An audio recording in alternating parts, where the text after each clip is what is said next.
Hello, my fellow property investors. This is John with Real Property Management. Why are most landlord vendors not allowed to go into occupied properties? This is a question that we get from time to time, and it's one that I think we really need to spend a little bit of time understanding. First of all, we're running a professional property management company that's licensed and regulated by the Department of Commerce. And with that comes a lot of scrutiny in the work that we do, but also presents a lot of liability. There's liability from tenants, liability from vendors, and because of that, it's very important that we run our business like any other business, and that's on a very professional basis.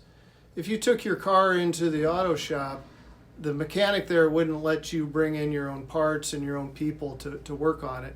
No different than a professional property management company should never let a landlord vendor that is not in our system into an occupied property. Way too much risk.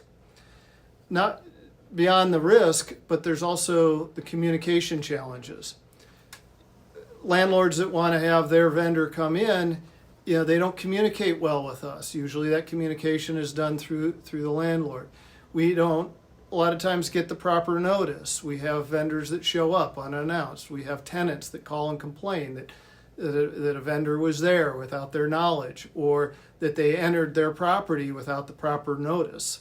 So these are all things on the communication and coordination side that causes issues, but then there's also the expectations. Tenants have rights, but they also have expectations that people will come in, they'll look good, they'll be professional, they'll show up on time. If they're running late, they'll be notified. All these things come with the communication that we provide to the tenant, but is not always in place when third-party vendors come to the property. Now, sometimes we do know that they're showing up, and if they're going into an occupied unit, we then have to send an escort. Because if you're not under the license, the insurance for our company, we have to be there. In the past, situations have occurred. Purses have gone missing. Items have gone missing. And even if the vendor didn't take the purse or take the item of value, the fact that that person was in there creates suspicion and from the tenant, and also can cause some liability from that perspective. So those are a couple of really important things. Not to mention things like, where does the vendor park? Are they going to park in the parking space, or are they going to be expected to park on the street? If there's no parking available, do they park on the grass? We've had that happen before. So these are things that we can't control because they're not under our contract. The second thing is our vendors are vetted. We don't just hire any company when there's a cost. The thought that perhaps a landlord could get a cheaper solution somewhere is just not practical. We spend $100,000 a month on maintenance, on plumbers and appliance companies and electricians and maintenance people.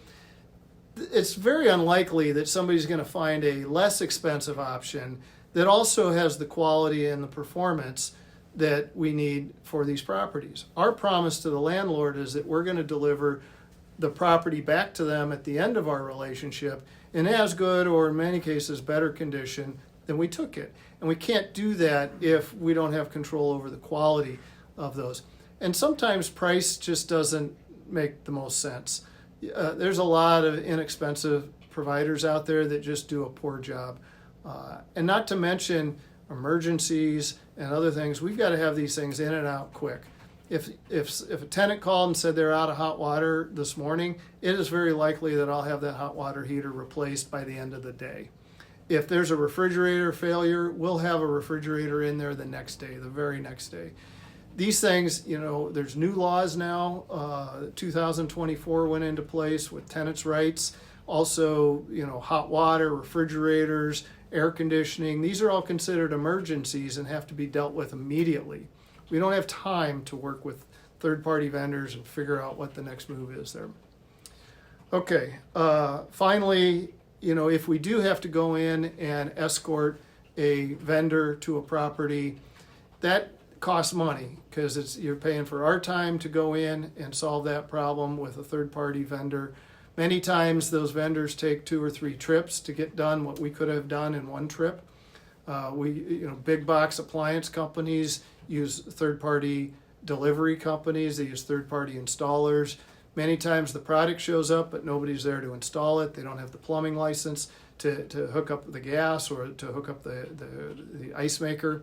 So that involves 2 or 3 trips, again, causing disruption, missed expectations from the tenant, and then also additional costs by having our people going back and re-escorting those same vendors back for a second or third time in some cases. So what can we do about this? So first step is if you have vendors that you want for our company to use on your property, when you signed your property management agreement, you were sent a onboarding form, a profile, that asked if you had any vendors that you would like us to use with your property. So that'd be the first thing, is that if you're signing a management agreement, to go ahead and list any preferred vendors that you have. And the second is, even if you don't have a preferred vendor at the time you sign the agreement, you can always add those to us at a later date. What we can't do is, when a problem occurs, to try and solve the vendor selection issue at that time. When a problem occurs, we're going to move, we're going to take care of the client, being you, we're also going to take care of the the tenant, to make sure that all expectations are met. But what we won't do, and can't do and won't do, is try and onboard a new vendor, make sure that they have their workers' comp. If they fall off a ladder, guess who's getting the lawsuit? Not only you, but also us. And so, one of the reasons why we don't let vendors go in that aren't under our system. Liability insurance, W-9, taxes, all these things. And most importantly is to have them sign our vendor agreement. The vendor agreement sets forth all the communication standards, sets what they need to do to clean up afterwards, where they park their cars, all the things that cause problems at a job site. So be proactive, get ahead of it, get us a list of any vendors you want us to use, and we will use those vendors if they respond in the time frame that we need and that's required under the law, and we won't take care of that for you. But what we won't do, as I said earlier, is we're not going to try and solve this problem when there's a current work order that needs to be done. Hope that's helpful. If you have any questions, give us a call at the office. We're happy to talk through any issues that you have. Thank you and have a good day.